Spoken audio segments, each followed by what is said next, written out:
यूकेपीसीएस का ये यूनिट 2 का लेक्चर नंबर 13 होगा और हम पढ़ रहे हैं Indian and the world geography. तो आज के लेक्चर में हम बात करेंगे कंपोजिशन ऑफ द एटमॉस्फेयर। ठीक है, ये टॉपिक होगा हमारा कंपोजिशन ऑफ द एटमॉस्फेयर। और नेक्स्ट लेक्चर के अंदर हम देखेंगे जो एटमॉस्फेयर है उसमें कुछ लेयर बनी हुई है, एटमॉस्फेरिक लेयर्स की बात करेंगे हम नेक्स्ट लेक्चर के अंदर। तो आज का lecture composition of the leather, आज हम बात करेंगे कि जो अर्थ का एटमॉस्फेयर है उसके अंदर कौन कौन सी गैसेस होती है और कौन कौन सी गैसेस डोमिनेट करती हैं। ठीक है, और उनका कुछ गैसेस के बारे में देखेंगे कि उनका क्या रोल है। अर्थ जिस पर हम रहते हैं, हमको वो कैसे गैसें, हमारे लिए कैसे वो हेल्पफुल है, हमको कैसे प्रोटेक्ट करती हैं। तो हम अपना लेक्चर स्टार्ट करिए करते हैं। तो सबसे पहले हम बात करते हैं कि जो अर्थ का एटमॉस्फेयर देखिए होता क्या है। अगर आप अर्थ के सरफेस से, ज़मीन से ऊपर की ओर जाओगे तो गैस का एक एनवायरनमेंट आपको दिखाई देगा। इसमें गैसेस भरी हुई हैं, ये डिफरेंट टाइप की गैसेस हैं। इनके अंदर सबसे ज़्यादा जो गैसेस जो मिलती है वो दो गैस मिलती हैं। एक तो नाइट्रोजन और ऑक्सीजन।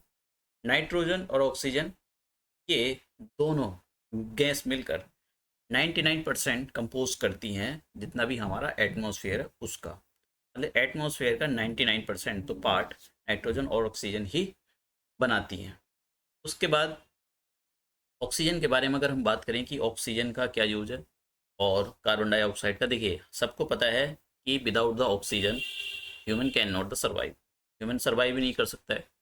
और without the oxygen plants can not survive. जब दोनों में एक इंटरलिंक है। ठीक है, क्योंकि आपको पता है जो ग्रीन प्लांट्स है वो ऑक्सीजन को कॉन्स्टिट्यूट करते हैं फोटोसिंथेसिस की रिएक्शन के बिना। तो कार्बन डाइऑक्साइड नहीं होगी तो हर ग्रीन प्लांट्स नहीं होंगे, ग्रीन प्लांट्स नहीं होंगे तो ऑक्सीजन नहीं बनेगी। तो ये इंटरलिंक है इसके अंदर। अब हम बात करें कि कौन कौन सी गैसेस होती हैं। हमारे अर्थ के जो एटमॉस्फेयर है उसके ज़मीन की सतह के पास हैवी गैसेस मिलती हैं। और जैसे ही आप ज़मीन की सतह से ऊपर की ओर जाते हो, जैसा आप देख रहे हो, जैसी इस सतह से ऊपर की ओर आप आओगे तो गैसेस, लाइट गैसेस मिलती है। हैवी गैसेस क्यों मिलेंगी ज़मीन की सतह के पास? क्योंकि जो ग्रेविटी है, ग्रेविटी का अपना एक फोर्स होता है जिसकी वजह से वो हैवी गैसेस को अपने जो लोअर लेयर होती है उसमें बांध कर रखती है। अब हम बात करें कि कौन कौन सी गैसेस मिलती है एटमॉस्फेयर के अंदर। तो सबसे ज़्यादा जो गैस मिलती है वो हमारे पास मिलेगी नाइट्रोजन। देखिए आप देख सकते हो कि नाइट्रोजन डोमिनेट करती है 78%। उसके बाद में ऑक्सीजन डोमिनेट करती है 21% बोला जाता है। जैसे 20.95 होता है लेकिन हम इसको 20% पढ़ेंगे। और देखिए आपसे सीक्वेंस लगाने के लिए बोला जा सकता है असेंडिंग ऑर्डर डिसेंडिंग ऑर्डर के अंदर, ये इसलिए बहुत ज़्यादा इंपॉर्टेंट होती है। और तीसरी गैस है हमारे पास आर्गन। और फोर्थ वन है हमारे पास ये कार्बन डाइऑक्साइड। फिर नेक्स्ट है नियॉन, क्रिप्टॉन। क्रिप्टॉन ये है, और उसके बाद में हीलियम एंड जियॉन। अब हम बात करें इनको दो तीन तो आप ऐसे याद कर सकते हो, जैसे नाइट्रोजन ऑक्सीजन है। तो नाइट्रोजन और ऑक्सीजन को कैसे याद करोगे? देखिए नाइट्रोजन, नाइट्रोजन मतलब नो एसी, नो एसी, हमको एसी की ज़रूरत नहीं है। इसका मतलब एन, पहले वाले एन का मतलब हो गया नाइट्रोजन, दूसरे का मतलब ऑक्सीजन, और ये जो ए है इसका मतलब हो गया आर्गन, और ये जो सी है इसका मतलब हो गया कार्बन डाइऑक्साइड। तो कार्बन डाइऑक्साइड, ये आप चार चीज़ें नो एसी से याद कर सकते हो। अगर आपके पास कोई ऐसा कुछ है तो आप उससे भी याद कर सकते हो। अब यहाँ पर मैं कुछ जो गैसेस हैं, कुछ दो गैसेस के बारे में हम बात करेंगे। एक तो ओजोन गैस के बारे में, और क्योंकि ओजोन भी होती है, और दूसरी होती है हमारे पास ओजोन के बारे में हम नेक्स्ट लेक्चर में ही बात करें, कार्बन डाइऑक्साइड। ये कार्बन डाइऑक्साइड तो मैंने आपको पीछे बताया उसके लिए तो इसेंशियल है ही।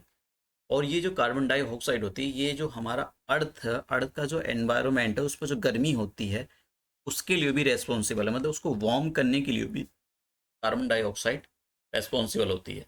अब ये रेस्पॉन्सिबल कैसे होती है इसको समझना पड़ेगा, ये काफ़ी इंपॉर्टेंट कॉन्सेप्ट है। देखिए होता क्या है कि जब भी हमारे पास जो हमारा सन है, सन से शॉर्ट वेव निकलती हैं, ठीक है, शॉर्ट वेव सोलर रेडिएशन निकलती है। और जब वे अर्थ पर आती हैं तो अर्थ की सरफेस से जैसी टकराएगी, मतलब अर्थ के एटमॉस्फेयर में ये एंटर करेंगे, एंटर करने के बाद अर्थ शॉर्ट वेव रेडिएशन, इसको शॉर्ट वेव भी बोल सकते हो आप शॉर्ट फॉर्म में। तो शॉर्ट वेव जैसे ये अर्थ के एटमॉस्फेयर में आती है और फिर इसके सरफेस से टकराती हैं, तो अर्थ कुछ एनर्जी एब्जॉर्ब कर लेती है और कुछ को रिफ्लेक्ट कर देती है, जिसको हम अल्बिडो में पढ़ेंगे। जो अर्थ अर्थ ने जितनी एनर्जी अपने अंदर एब्जॉर्ब कर ली, अर्थ उसको रात में बाहर निकालती है, कुछ दिन में भी निकालती है। रात में जब बाहर निकालेगी तो वो लॉन्ग वेव टेरेस्ट्रियल की फॉर्म में निकालती है, लॉन्ग वेव की फॉर्म में निकालती है, ठीक है। तो ये जो लॉन्ग वेव होती है, इसकी फॉर्म में अर्थ जो है ये अपना वो निकालती है, एनर्जी निकालती है। तो ये देखिए, ये जैसे यहाँ पर ये आएगा तो अर्थ लॉन्ग वेव की फॉर्म में है यहाँ पर, तो अर्थ लॉन्ग वेव की फॉर्म में ये निकालेगी।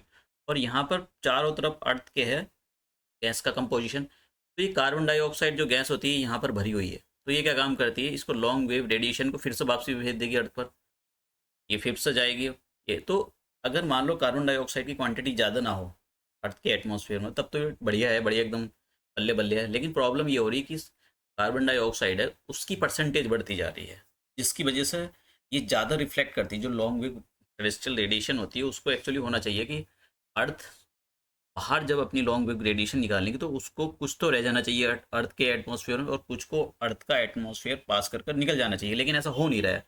जो गैसेस, जो रेडिएशन अर्थ का एटमॉस्फेयर क्रॉस करके निकल जानी चाहिए थी, वो निकल नहीं पा रही, उसको कार्बन डाइऑक्साइड ने ब्लॉक कर दिया है, ठीक है। तो वो अर्थ के एटमॉस्फेयर में घूमती जा रही है, जिसकी वजह से क्लाइमेट चेंज की जो आप समस्या देख रहे हो वो प्रॉब्लम वो क्रिएट हो रही है।